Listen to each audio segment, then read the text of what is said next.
Hello everyone, welcome to our channel, and today we will see how we can set up time tracking on monday.com. So for that, after creating your account on monday.com, you just need to click on this option of work management on the left hand side. Just click on it, and on your workspace, just choose any of your workspace or your project, then go to main table, and here you will find all the tasks related to your project.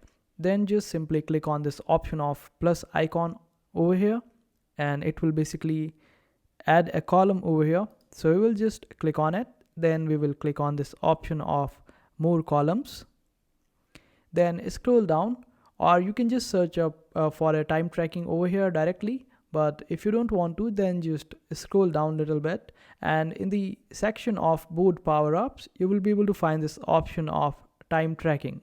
Just click on this option of add to board, and here time tracking will be added to your board. After that, all you have to do is just click on this option of play while working on a particular task. Just click on it and time will start. And this is how you add time tracking on monday.com.